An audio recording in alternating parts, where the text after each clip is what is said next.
ছেলে, তোমাকে বলছি তুমি সাবধান থেকো। তুমি যে এখন স্কুলে এসে বলছো, এই ছেলেরা, এই মেয়েরা, আগামীকাল তোমরা ফুল নিয়ে আসবা, পায়ের জুতা খুলে দিয়ে বরকতের কবরে ফুল চড়াতে হবে। তোমার মাস্টার ডিগ্রিকে কবর দিতে এসেছি, তুমি মনে রেখো। তুমি বলো সারা বাংলাদেশ কেন, সারা পৃথিবীর মানুষ যদি পায়ের জুতা খুলে দিয়ে এই বরকতের কবরে ফুল চড়ায়, তাহলে বরকতের 1 পয়সা লাভ হবে নাকি? যদি না হয় তুমি এই কাজ করলে কেন? তাহলে ওর সরস্বতী ভগবতীর কাছে গলা দেওয়া আর তোমার এই কবরে ফুল চড়ানো দুইটা সমান নয় কি? তুমি মুসলিম, তুমি মুসলিম, তুমি চিররণবীর, তুমি মরণকে করো না ভয়।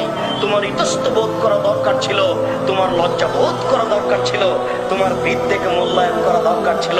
তুমি বেশি না পারলে তুমি ঘুরে দাঁড়াতে, ছি ছি, এ কাজকে করে এই বলে তুমি ঘুরে দাঁড়াও।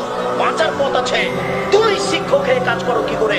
সারা পৃথিবীর মানুষ যদি পায়ের জুতা খুলে দিয়ে ফুল চড়াই, বরকতের 1 পয়সা উপকার করতে পারবে না। যদি সেদিন তুমি বলতে, এই ছেলেরা শোনো, তারা জীবন দিয়েছে, তারা রক্ত দিয়েছে, তোমরা একটু তার জন্য ক্ষমা চাও। তোমরা বলো, আল্লাহ এদেশের ভাষাকে টিকানোর জন্য বরকত জীবন দিয়েছে, তোমার দরবারে ক্ষমা ভিক্ষা যাচ্ছে। সে মানুষ, বরকত মানুষ, মানুষ, তার কোনো ভুল ত্রুটি থাকতে পারে।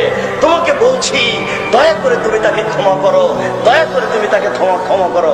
এটা একটু বলতে পারেন না?